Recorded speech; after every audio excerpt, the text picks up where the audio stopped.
South, the Pinewood High School Incident. Chapter 7.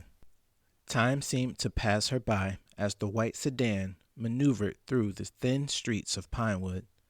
There were a lot of things going through her mind at the time, but she didn't know what to focus on first. The way her mother looked when she decided to go with Jessica, how utterly defeated she seemed, sent a shiver through her that persisted through a turn at a stop sign. She thought on how Arthur's judgmental gaze flew from Jessica to her with the same admonishment, as if she were a stranger to him, just the same. As Cassidy held herself, doing her best to comfort her aching soul, Jessica decided to intervene. "It's not like you're going to miss out on anything, Cass," she tried. "Trust me, the further you are away from that snore fest, the better." "You really think so?"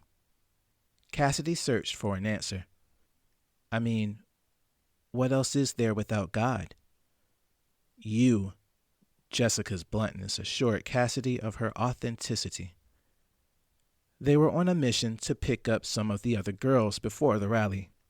Penelope lived in Slaton, so she was going to be the last one they got. The second closest was Tara, who lived in Bankwood, and Heather, whose house they were approaching first, on the border of Pinewood. The quaint little home was situated on the main road that led into the poorest of the cities, and was surprisingly smaller than Cassidy's. She had assumed that all of the girls were rich like Jessica, but watching the thin girl leave her tiny home by struggling with a broken screen door made her feel oddly superior to her. When she was in the car, Heather presented them with bottles of ice-cold soda she had stashed in her purse. "Can't go anywhere without hydrating first." Heather's overreaching enthusiasm made Cassidy feel a little better. "I promise you that this girl will pull the most random things from her bag." Jessica couldn't help herself from giggling. As they continued on their journey, Heather continued to probe the girls on their recent dealings. Cassidy was sure that the amateur investigator was going to ask her about what had happened with her earlier, but to her surprise, the only question that Heather could muster were those pertaining to school. Cassidy divulged to her that she was still going to school despite what had happened, which shocked Heather, but she accepted it nonetheless. Cassidy left out the fact that she still hadn't seen Amber, mainly because she didn't want to give too much of herself out to the nosy witch, but also because she wanted to protect Amber's right to privacy. The short ride came to another stop at another small home, which made Cassidy question if she was the real judgmental one. "Hey, sisters." Tara's hair was in long braids, the same as that janitor from before. "Are you ready to tear down the patriarchy?" "Don't let Tara fool you, Cass." Jessica gave her a side eye. "She's perfectly fine with being a cam girl for the same system she's against." "It pays the bills, sweetheart." Tara met Jessica's sarcasm. "Lead them in and suck them dry." "You would know, wouldn't you?" Heather sneered as she extended another cold soda from her bag to Tara. The girls maintained their explicit banter well into the drive. When they had exited the tunnel leading into Slaton, it took them over 10 minutes to reach the final home. It was situated on a side road just before a bridge that crossed a channel of water. On that street were nice brick homes that returned Cassidy's sense of comparative poverty, each home featuring dual-car garages and well-kept lawns. At the far end of the street was their destination, a large 2-story home featuring a white stone facade, as pure as snow. There wasn't a fountain, which made Cassidy assume that Jessica was the richest, but for what it had lacked in features, it made up in presentation. Ugh, prepare yourself for the queen of safe spaces. Heather's sneering remark ended with a giggle. As soon as Jessica pulled into the driveway, Penelope made her way out of the front door and entered the car. She was wearing a long skirt and loose top that made her look like a poster flower child. Cassidy instantly took notice to her white fabric bag and felt, for the first time in her life, a little jealous that she didn't have one. As Jessica prepared to pull off, Heather decided to challenge the new arrival. "You do know that we're going to a protest, right?" Her face crumpling at her eyebrows. "That doesn't mean I have to look like it." Penelope smiled at her attacker. "Besides, I'm hot, and we might have to take pictures." "Leave it to Penny," Jessica chuckled as she backed her car out of the driveway and began the journey to their destination. "Nothing's going to hurt you, baby." The trip to downtown Slaton was shorter than Cassidy had wanted it to be, but when they had finally arrived, she noticed that there was an exceptional amount of police presence, the kind of security that would be expected of a president. They spent the majority of nearly 30 minutes waiting to park, but when they managed to get to a spot, they breathed a bit easier despite the fact that they were far from the location of the rally. As they piled out of the car, the girls collected their signs and other materials from Jessica's trunk. When that was done, Cassidy stood next to Jessica to receive her next orders. "This is your first time being to something like this, right?" Jessica began in a tone that was as sympathetic as possible. "Don't worry. We're only going to be making a stand against Laverty with words, nothing else." "What did he do?" Cassidy asked, although she overheard most of the key points on the car ride over. "It isn't what he did, it's what he isn't doing." Jessica seemed to look disappointed at Cassidy for a split second. "Why do you think the last year had been hard on you, besides your dad?" "It's because of what you've been putting into your body during that time." "I know what you might start thinking, that this is some sort of conspiracy theory or whatever. But the truth has been in front of us the entire time. It's the food, Cass. All of the processes that were used during the start of the industrial age has led us to where we are as a people now, overweight and constantly depressed." By this time, Penelope had begun to paint the girls' faces, with Heather and Tara conducting inventory checks of their personal effects. Cassidy was made to hand over her phone, which Penelope placed in her bag, the rest of her effects being placed in the trunk. Jessica held a stoic stance aimed in the location of the gathering supporters of Brett, her mind seemingly trapped on something. "We have to fight against this tyranny of man." She turned to face Cassidy. Southern Cuts was one of the first businesses to take up the fight for better food and health.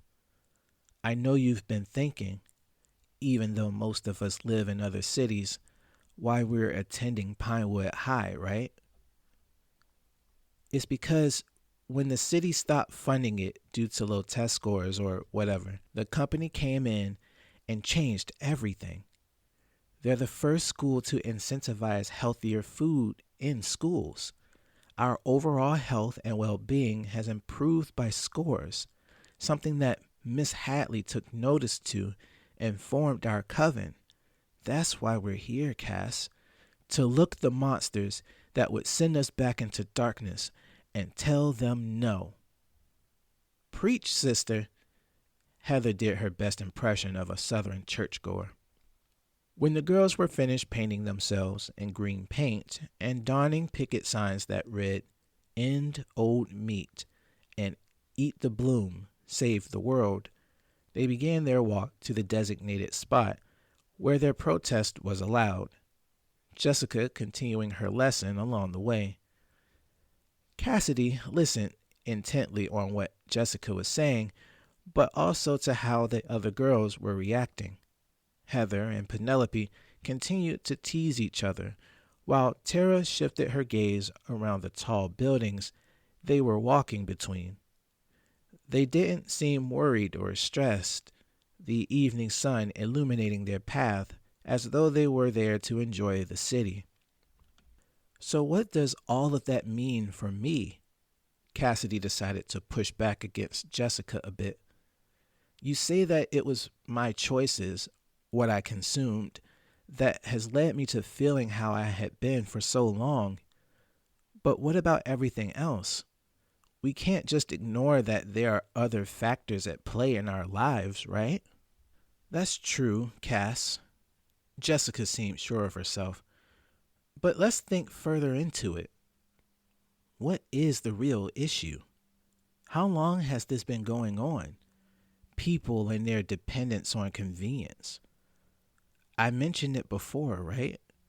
When the industrial age came about, it changed humanity. We can't ignore it. That change affected every generation that came since. A perpetual cycle of people being infected with chemicals, genetic modifications, and other indiscriminate microbes. We are so far from what humanity was before that age began, but we've kept trying to fit the same ideals within our societies. Hey, we're here. Tara interrupted the girls. Get ready. They had reached a gated section of the city street that led to where the rally was being conducted, and Cassidy noticed that there were others who, she was sure, were protesting as well. There were several police officers standing in front of the gates that were admitting people past them in small groups. She assumed that it was a sort of checkpoint, but something didn't feel right to her. The way the officers were spaced didn't seem to lead credence to effective security procedure. For instance, once it was the girls' time to enter the barricade, they did so with ease. The only proof of their identity, or what they had on their person, was a quick once-over by a female cop, and they were in. I thought that there would be more, Cassidy said as she looked around her. More what, security? Jessica grinned. He's only a councilman. Past the blockade was an opening that split along two sides. One side had another blockade where two officers were guarding an entrance. The other side was where Cassidy had assumed they were going to go. An open path where people were herded towards the stage area. She was stunned at how far they were from the main stage, even going beyond that point, the journey reaching its conclusion after another several minutes of walking. When they finally were near the stage, Cassidy gasped as to the amount of people that were in attendance. Surrounding the main stage were nearly 1,000 people, all of them maintaining a loud chatter as people continued to pour in. Cassidy had seen concerts on TV before, but what she was witnessing in person was nothing like she had thought. She wanted to finish. Don't get your hopes up. Tara nudged her. We're going over to where the opposition is. More walking, about another minute, saw them nearing another street that was sectioned off by a large metal fence. Cassidy instantly knew that they were in the right spot as, upon further inspection of the people around them, she saw that they were painted, although in varying colors and designs, the same as they were. Chants and other obscenities were being hurled at the nearby officers that seemed to be keeping their cool. A few women that were about a few feet away from her began flashing a cameraman that looked like he was with the news. The gathered crowd that she was supposed to be standing with made her feel uncertain about everything she had thought up to that point. "Welcome to the front lines," Heather cackled. The girls got themselves positioned to an area as close to the stage as possible, a space nearest the edge of the gated area. Heather handed Cassidy a picket sign and led her and the others into a huddle. When the girls were circling each other, Tara shared the chants that they were supposed to shout. She and Gabriella had worked together to come up with their chants over the week, but due to a family emergency, Gabriella couldn't make it. After being coached on what to shout, the girls separated and prepared to be as loud as possible. Although they were around people who seemed to be as eccentric as they were, Cassidy felt a familiar nervousness creep up on her. The weight of standing out made her shiver with uncertainty. It was time. At the sound of a typical political instrumental, Cassidy felt her stomach tighten as she stood next to her sisters, all of them maintaining a look of determination as they readied themselves for their fight. The typical orchestral piece sent shockwaves through the gathered protesters from the stage speakers, the music nearly being drowned out by the roaring witnesses. A person took to the stage to announce the speaker, and she thought that the girls would begin their chants then, but she looked at Jessica and her mouth fell open. Jessica was crying. "Jess."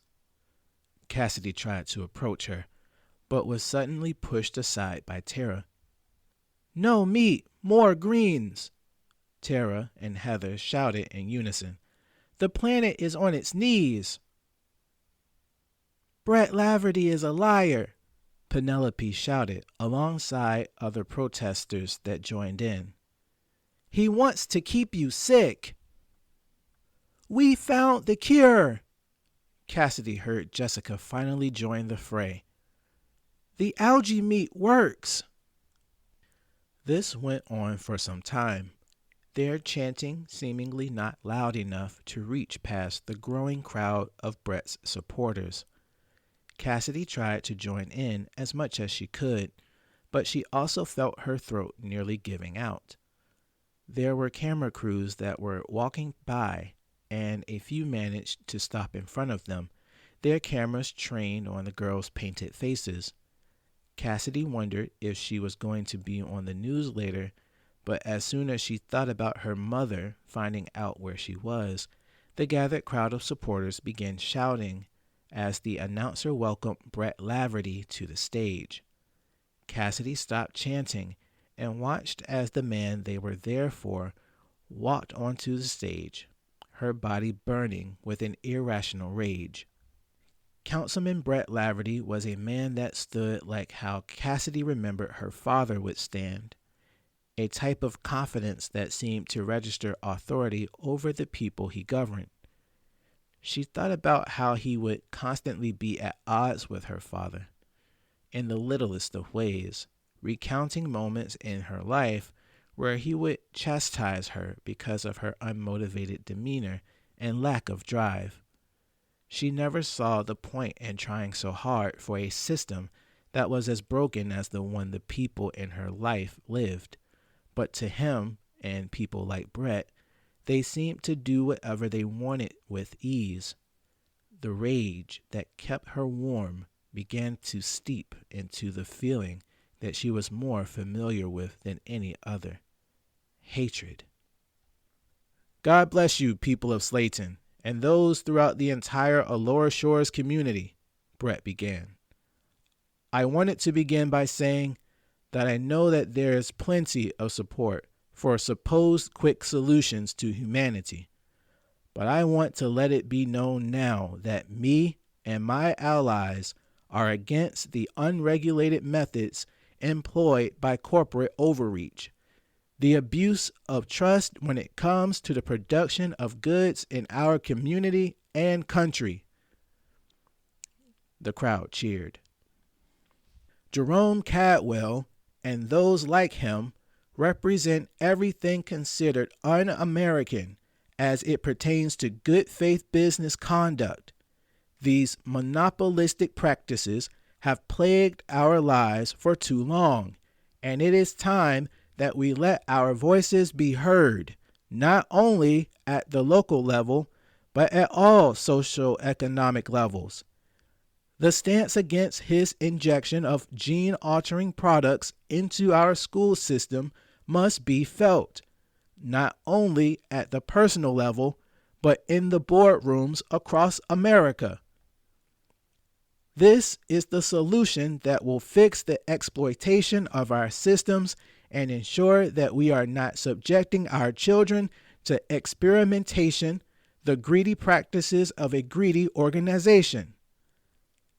As we gear up this November to meet Congress head on with our demands, I assure you, good people of Virginia, that your frustrations will be let known. Let's end the exploitation of our children, our community, and our very futures. The roars of the supporters rang throughout the area and made Cassidy grit her teeth. The fact that so many people were in direct support of ending something that had the potential to heal them, to be what saved starving children in underdeveloped countries, made her stomach churn. She wondered how depraved a person would have to be in order to accept such a rhetoric from someone like him. She looked around at the growing number of protesters and wondered what else they could do to make their voices louder. She pondered to herself for a bit before returning to her chants, being approached by Heather a moment soon after.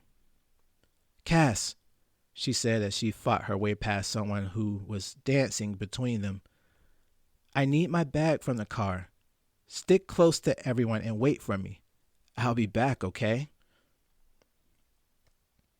Cassidy watched as Heather disappeared in the crowd of growing protesters and wondered what was so important that the free-form witch had to wander off for. With a shrug of her shoulder, Cassidy refocused on the speech that Brett was giving, standing beside Tara and Penelope while waving the picket sign with growing enthusiasm. The speech reached a crescendo as the supporter crowd shouted their praise of the politician, the man who was going to champion their cause. She felt herself wanting to punch the man in his face and continued to play her part with her sisters until, without warning, something that had sounded like loud pops cracked the late evening air and made her knees grow weak. There was a gunman. Screams erupted from everywhere as Brett fell on stage, the gathering of protesters and supporters scattering into a conglomerate of panicked people. Cassidy didn't know what to do. She was frozen in place as people dashed from the scene with their heads covered, shoving each other as they did so. She was so focused on the movement of the crowd that she didn't notice that she was being violently shaken by Tara, her attention finally making its way onto the screaming teen witch. "Cassidy, snap out of it!" Tara's face was filled with uncertainty. "Come on, we have to go." "Jess," Cassidy stammered. "Where's Jess and Penny?" "They're already heading to the car. Come on." Tara grabbed Cassidy's arm hard and led her away. The chilled autumn air numbed her lungs as Cassidy ran as fast as she could behind Tara. She felt like she wasn't running fast enough, but continued to run either way, nearly tripping in the process. When they were nearly back to where the split opening was, a flood of people blocked their path, shoving and trampling each other in an attempt to escape the gunman.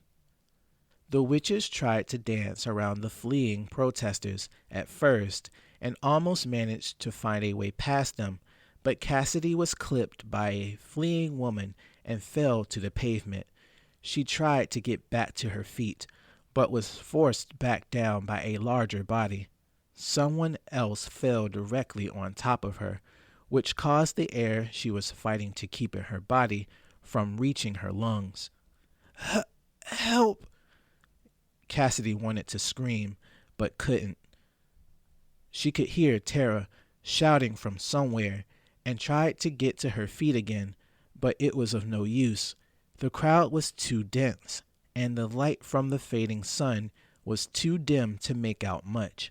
By means of pure luck, Cassidy was able to get a moment to focus and located a nearby clearing. But before she could attempt a crawl, she was kicked in the face by another fleeing person and nearly lost consciousness. She could feel the blood leaking from her face and, for the first time since before losing her father, felt fear at the thought of dying. Her fear mixed with the anger of being held down by the crowd, which stoked a quick determination, allowing her to get to her knees and attempt the crawl again. She did so and made her way to the clearing in time to regroup with Tara. Cassidy! Tara was shaking as she examined her. Did you get shot? No. Cassidy forced her words through the blood that continued to flow past her lips. Just trampled. That's good, all things considered, Tara said as she caught her breath. Come on, we can force ourselves around the other side. Tara grabbed Cassidy and helped her wipe her face before continuing their trek through the madness of the fleeing people. They maintained their efforts together through the side wall near the other entrance that was guarded by the officers earlier. They weren't there anymore, which Cassidy assumed was due to them trying to find the shooter, and managed to locate an alternative exit carved out by other crowd members. A few of the people managed to smash the front door of a corner storefront and were either hiding within or shuffling through, exiting on the other side via a smashed window. Cassidy began to feel tired as part of her vision turned red, the blood from her wound still flowing. Do you think we're almost out? She said softly. What? Tara said rather than asked. Keep moving, Cass. Here, let me help you up. We're almost to the car, so don't give up. Lydia's going to get an earful after this performance. Best not die, Cass, or we'll have to find another mother. Who am I kidding? Plausible deniability, right? Yeah, right. Cassidy found herself wanting to chuckle a little at the thought of Lydia denying sending the girls out. That would be the worst thing to happen to her. With each step, she could feel her body wanting to stop, her dizziness influencing her to collapse to the ground. Suddenly, as the girls reached the beginning to the parking lot, they spotted Jessica on the ground being arrested by two officers. Tara, not thinking, released her hold on Cassidy and made her way closer to the scene of the arrest. Cassidy watched as the brown-skinned witch went from a casual walk to a mad sprint towards the scene. Within a few more seconds, Tara had crashed into the officers and managed to free Jessica, only to be caught and turned. Cassidy didn't know what to do in that moment, but she felt it tugging on her. The entity, no, the demon, wanting to take over for her. Why? I could just go home. I could just give up. No, that's not right, is it? Not after everything that's happened. I left Mom and Arthur behind. There's no forgiveness waiting for me. I'm nothing without them, right? I can feel you. I don't know what to call you, but just for now, she said as she closed her eyes and focused on the devourer within. Let me save my sisters. Yes. It was free. Cassidy's body felt less burdensome than before, it stretching as it stood tall and releasing what one would consider a roar that sent her hurtling towards the officers. When she reached the scene, Cassidy kicked the officer that was atop Jessica with enough force to send them tumbling a good distance away.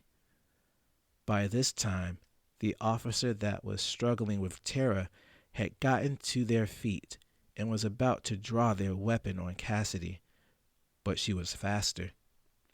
With a quick sprint towards the officer that she would have never accomplished before, Cassidy launched a single punch to the officer's temple that dropped them instantly. The only issue that arose from her aiding her sisters in that way was the fact that she couldn't stop punching the officer in the face. Cassidy! Jessica was struggling to keep the mad witch from killing the officer. Cassidy, stop! What? Cassidy said as she stopped short of continuing her assault. It's done. Let's go. Cassidy discarded the limp body of the officer and followed her sisters into the parking lot at their pace. They were sprinting with all of their might, but Cassidy couldn't feel any of it, the only thing she could feel being her fever-like temperature. Nearly a half-minute later saw the three witches approaching Jessica's car, Penelope and Heather arguing about something as they approached. Whatever the argument was seemed to be serious enough as, just before they announced themselves, Penelope slapped Heather, the two of them needing to be held back by both Cassidy and Tara. Tell them! Penelope lost her easy personality for a moment. Tell them what you did. What I was told to do, Heather shot back. What do you think we are, little princess? Why do you think that we're here? Enough, you two. Jessica took back command. Get in a car. We'll talk about this at the farm. Cassidy, sit up front. You have some explaining to do. Compared to the ride to the rally, everyone was silent the entire time, no one making an effort to comment on anything as the white sedan made its way into Charleston Heights. Tara seemed to whimper a little as she sat in between Penelope and Heather, but Cassidy didn't pay much attention to it. After all, she had her own issues to deal with, primarily figuring out how to abate Jessica's suspicion of her. When they entered the gate to the farm and drove up the roundabout to the front door, the girls stepped out into the cold night air and went inside after collecting their things from the trunk. Before Cassidy could enter the home, Jessica pulled her aside, a tension growing palpable with each moment. Cass, what was that back there? Jessica's question made Cassidy unsure as to if their relationship was in jeopardy. You looked. Cassidy, you didn't look like yourself when... It happened the night of the effigy burning. Cassidy looked away. I did the sage burning and I thought that I purged the house, but it followed me. Jess, when I was going to bed that night, it entered me. I can feel it clawing at me sometimes when I get agitated or stressed. It likes violence. Reverend Jacobs called it a demon, but it feels like it's something more than that. The scariest part about it is that it can take over, and I like it when it does.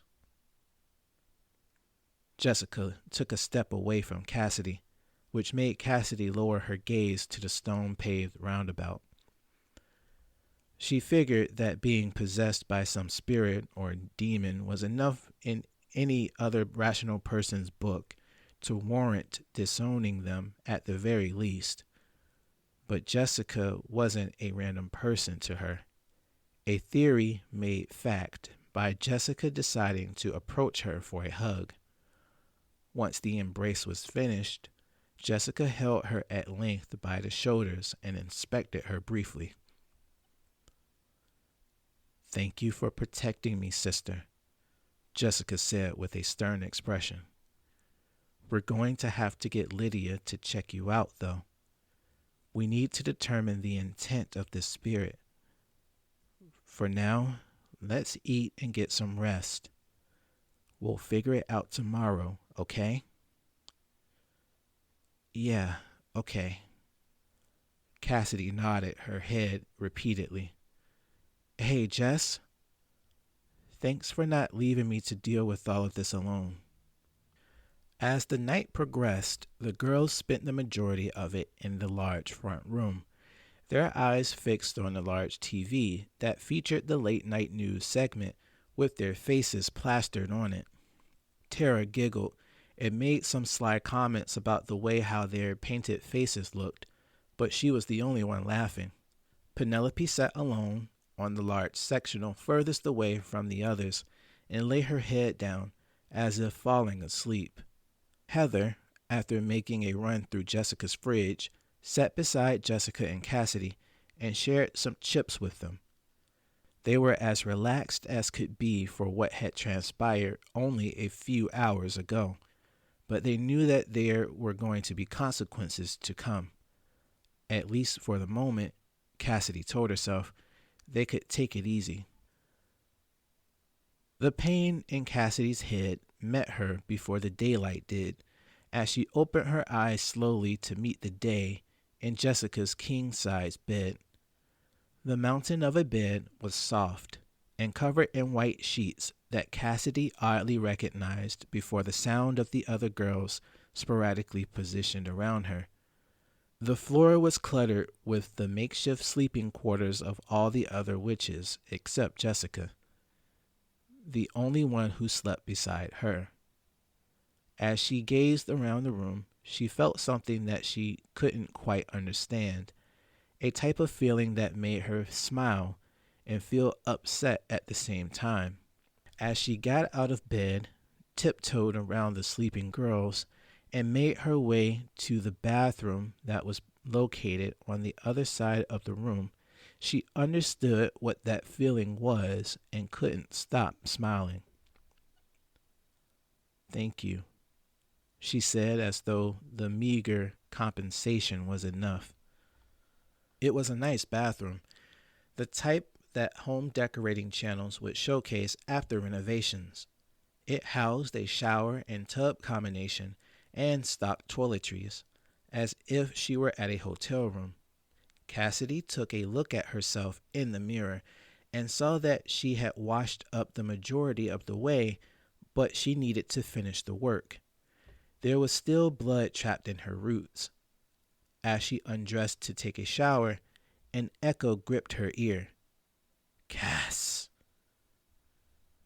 It was so faint, but Cassidy knew that she heard it. It was the sort of sound that would only come from the deepest part of a person's subconscious, but was as clear as if someone was speaking next to them. Cassidy spun around to try and gauge who or what was watching her, but when she could find no one presently in the large bathroom with her, she decided to ignore it and proceed with her shower regardless. As she went on with the task of cleaning herself, she felt it watching her again. The sudden awareness made her tense as she rinsed the flowery shampoo from her hair. Once she was finished, she wrapped herself in a bathrobe and proceeded with brushing her teeth, with the gifted toothbrush that they all were given before bed. As she completed that task, however, she was forced around by a quick and searing pull of her spirit by what she had assumed to be the demon. Cassidy! She could hear it calling to her, manipulating her from within. No, she mustered. You listen to me.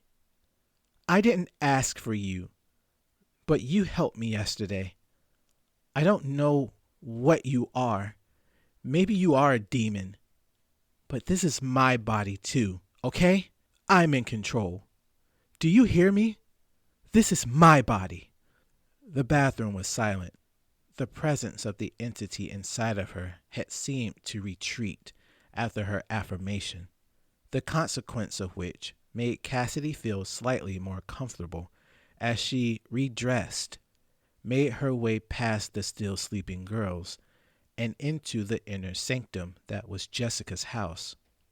As she walked along the raised ceiling hallways, she wondered what it must have been like to wake up that way every morning, and continued to exhume her wanderlust as she peered into the kitchen. There was a spread of breakfast food set up for the girls that extended the length of the large farmhouse-style dining table. Cassidy walked along the spread and sampled a few items before spotting a cereal that she wanted. She began her hunt throughout the kitchen for where the bowls were and found one in the dishwasher by the sink.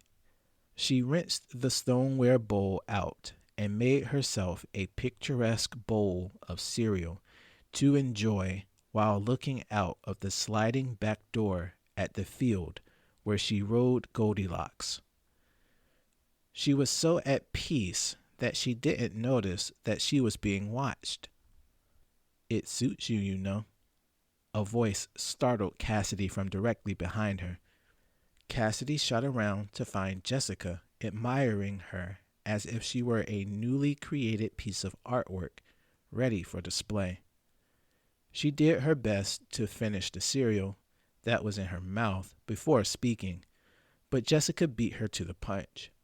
She held out her hand in a way that suggested that she didn't need to worry herself with responding before walking up to the spread and taking a few grapes.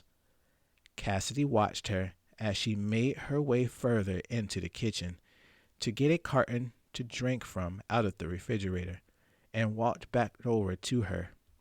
Cassidy couldn't help but admire that, even when she was just waking up, how beautiful Jessica was, her flawless skin shining as it met the rays of the sun. You could stay here with me, you know, Jessica said as she looked past Cassidy at the same sight. My mom wouldn't even know. She's barely here as it is. What is she like? Cassidy chose her words. You only showed me pictures. She's independent, Jessica said with a glance to her right shoulder. There were always touchy topics when it came to family matters, and Cassidy, of all people, understood perfectly. She liked how open Jessica was with her, and had recently felt obligated to adhere to whatever she said, but she also knew that their familiarity was only partial. She was used to Amber being shameless, and didn't want to let her lack of awareness cause damage to their budding trust in each other. After getting an eyeful of Jessica's perfect bed hair, Cassidy turned back to the glass door and enjoyed the moment.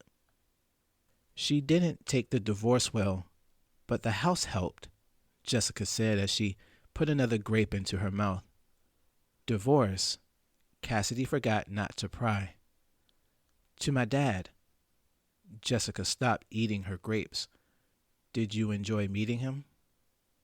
Cassidy audibly gasped and caused Jessica to break her gaze up the property to witness the shock of her revelation.